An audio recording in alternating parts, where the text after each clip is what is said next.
The Charge of Isbuscenskij, fought on August 24, 1942, on the Eastern Front, remains one of the most famous cavalry actions involving Italian troops during the Second World War.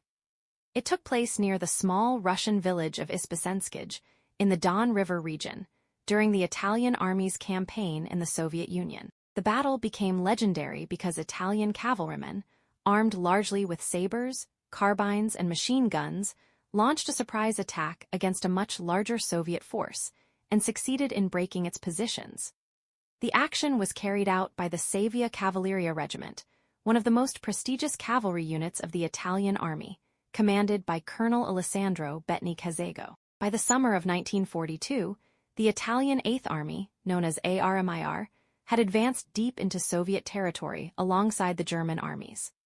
The Italian forces were stretched across an enormous front and were increasingly exposed as German and Axis units attempted to push toward the Caucasus and the oil fields beyond the Don. The Savoia Cavalleria was deployed in an area of open steppe where traditional cavalry tactics still had some practical value, particularly for reconnaissance, rapid movement, and attacks against vulnerable enemy positions.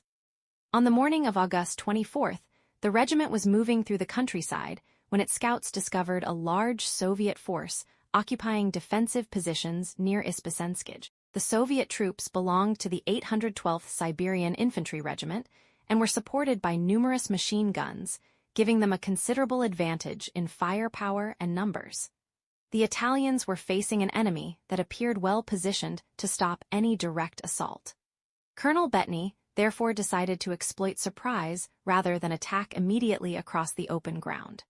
The Savoia Cavalleria maneuvered into position during the night and prepared an assault before the Soviet soldiers could fully understand what was happening. At dawn, the Italian cavalry launched its attack. The first phase involved a mounted assault against the Soviet flank, catching the defenders by surprise. Italian horsemen advanced rapidly across the steppe, using their speed and the element of surprise to disrupt the Soviet positions. Machine gun fire caused casualties, but the cavalrymen continued forward, attacking trenches and defensive positions with sabers, grenades, carbines, and close-range weapons. The sight of mounted soldiers charging directly toward infantry positions created confusion among the defenders, especially because the attack came from an unexpected direction. The Italians then launched additional attacks, including a second assault against the Soviet positions.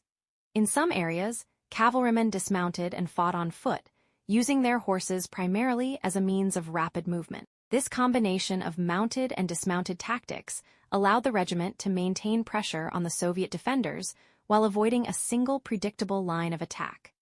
The fighting was intense and chaotic, but the surprise attack gradually broke the cohesion of the Soviet force. Several Soviet machine gun positions were overrun, and the defenders began withdrawing from their original positions. By the end of the engagement, the Savoia Cavalleria had achieved its immediate objective and forced the Soviet troops to retreat. Italian reports claimed several hundred Soviet casualties and prisoners, while Italian losses were considerably lower, although the exact figures vary between sources.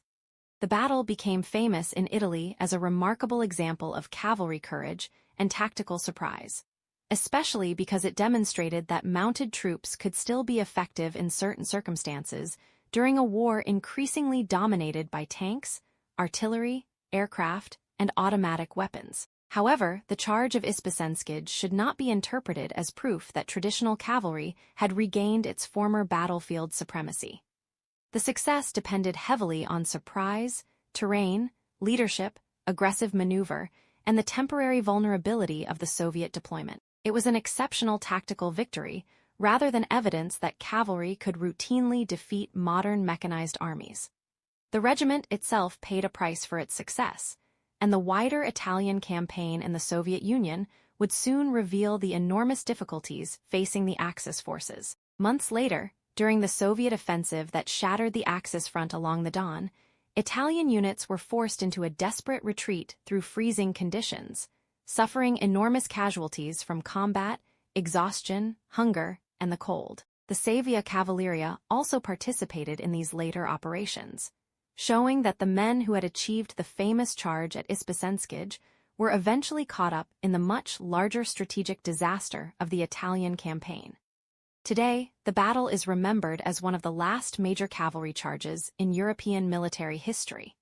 Its importance lies not simply in the image of horsemen charging with sabers, but in the combination of discipline, surprise, maneuver, and determination that allowed the Savoia Cavalleria to overcome a numerically superior enemy. Isbuscenskij became a powerful symbol of Italian cavalry tradition and military courage, but it also represents the final chapter of an older style of warfare disappearing into the age of mechanized conflict. The charge lasted only a short time compared with the enormous battles of the Eastern Front.